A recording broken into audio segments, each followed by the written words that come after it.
So iOS 18.2 and iPadOS 18.2 are finally out to the entire public, and this is what I'm personally considering the first true Apple Intelligence update because we're getting some of those key features that Apple gave us during WWDC earlier this summer. But now there's an abundance of different new features to take into consideration, so in this video what I want to do is break down those Apple Intelligence features and how to use each one of them, as well as where you can see using them in each use cases in your day-to-day lives. So without further ado, here are the first 5 things you should do with all these new Apple Intelligence features.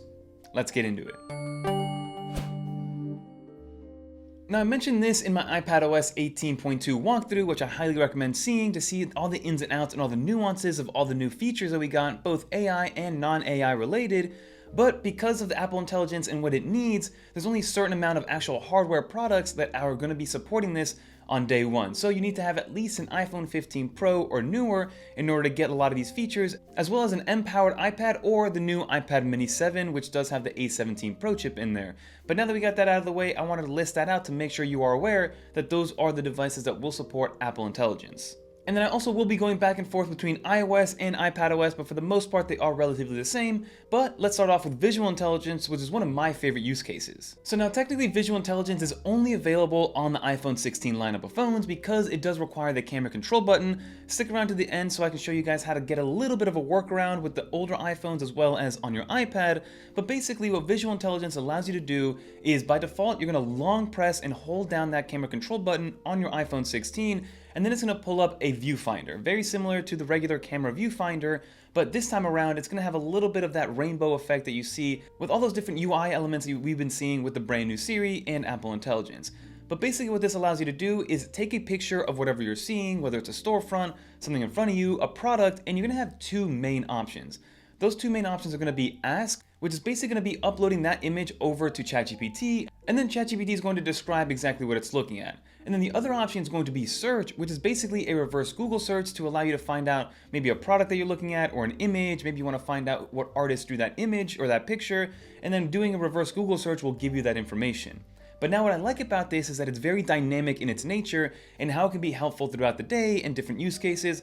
For instance, like I mentioned, you can point this at a storefront, a restaurant, a coffee shop, and then you get a different kind of view in terms of what it's going to be available to see. First off, you can see the menu of the restaurant if you're pointing it at a restaurant. You can see the hours because it's using that Yelp and Apple Maps data, which is awesome to see.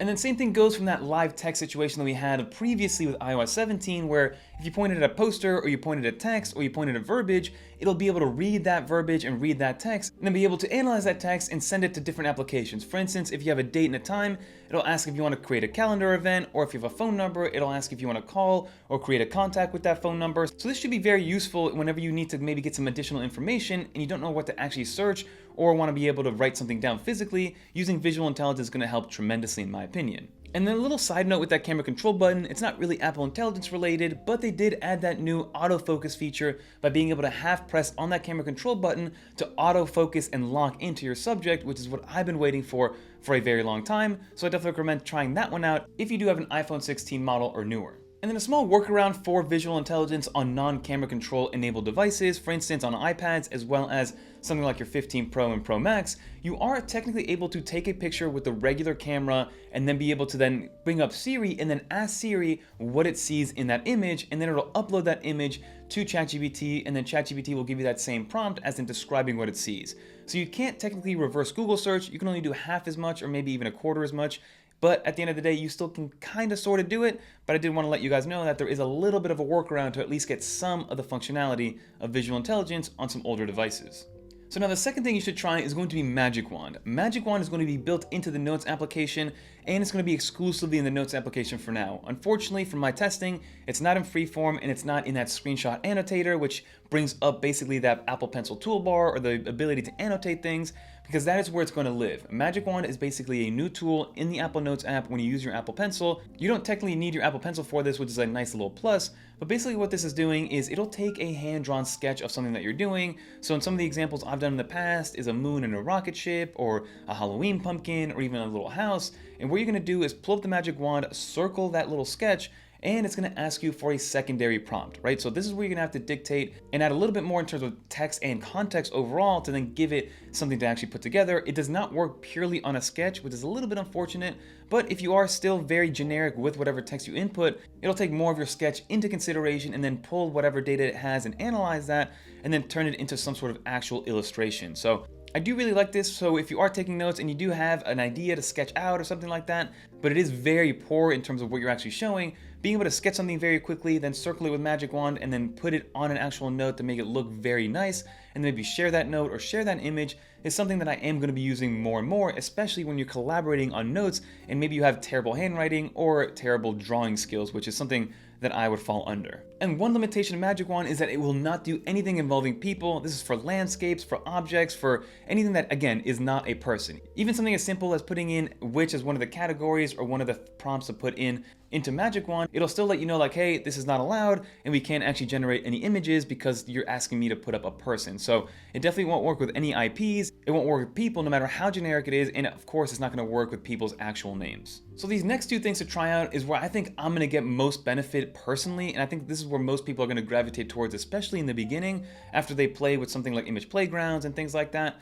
But Siri and ChatGPT integration is finally here. So being able to have ChatGPT built into the entire native OS is a huge game changer, because I am somebody that likes to use ChatGPT for proofreading, for idea generation, to kind of play around with things in ChatGPT. So removing a few steps to accessing ChatGPT is going to be amazing from an efficiency standpoint. And also, it's integrated into all of Apple's native applications, meaning that it's just going to work that much better and be able to personalize and contextualize everything just that much better. So first and foremost, go into your settings, and if you do have a ChatGPT account, you can sign into it to be able to have a history of all your queries, which is great to see. And also, you can actually get the paid version of ChatGPT directly from your settings application, or if you already have a paid version, signing into it will allow you to get rid of whatever limits there are.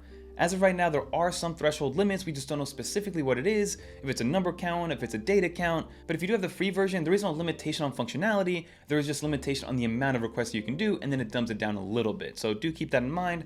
But ChatGPT is now fully integrated into Siri. So if there is something that you're asking that maybe needs a little bit more context or needs to actually go out into the internet to find out what the answer is, it'll ask you every single time when it's going to go to ChatGPT for the request, both orally, via text, or if it is an image that you're sending over to ChatGPT, and then it'll be able to answer it after the fact. So that is when it's going to reach out to ChatGPT, and I've been using that very frequently.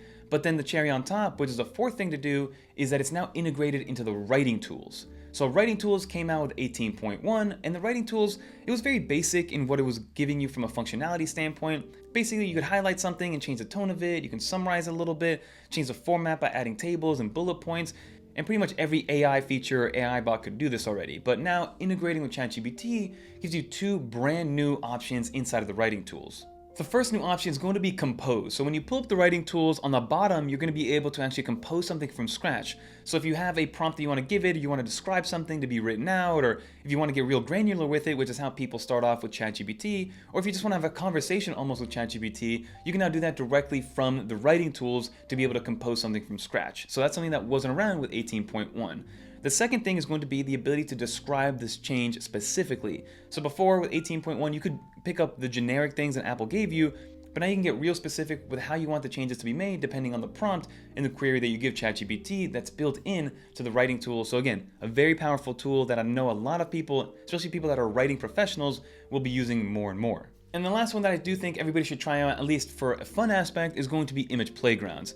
Image playgrounds is Apple's new, again, playground for you to be able to generate images based on people that you have in your photo library and a bunch of other scenes and categories and costumes and things like that. So there's a couple of different options here in terms of how you actually do this. So you open it up, it gives you the dashboard of all the previous things that you've worked on, and you can open up a brand new one, and basically it's gonna work off of images that you have. Technically, this works off of images from anybody that you pull off of Google, so if you want to pull up a celebrity or you want to pull up somebody else, you can create a new version of that person or an animated version, which is kind of cool and really fun to play with. And you are able to use ChatGPT to describe a change specifically, but then also there are some predetermined categories you can kind of throw in there, like a party or like something that involves space or a helmet, and it'll generate an infinite amount of versions of this until there is one that you actually like, and then you're able to save that and use it as any other image or any other JPEG. You can share it in your iMessage, you can share it in your photos library, you can use it across all your different applications, and it's just a fun new, again, playground that you can use, and it's a built-in application and it's its own native application as well.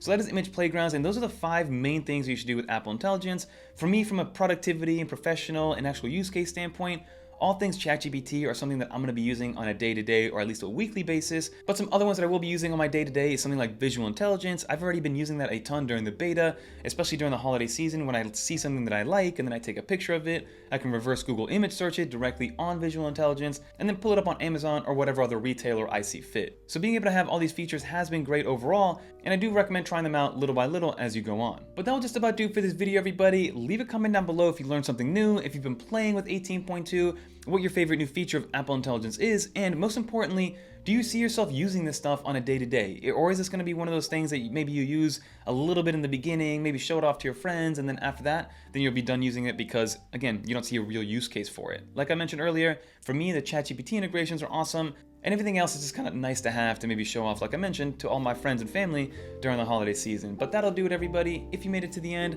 leave a little dolphin in the comments down below so I know you made it to the end.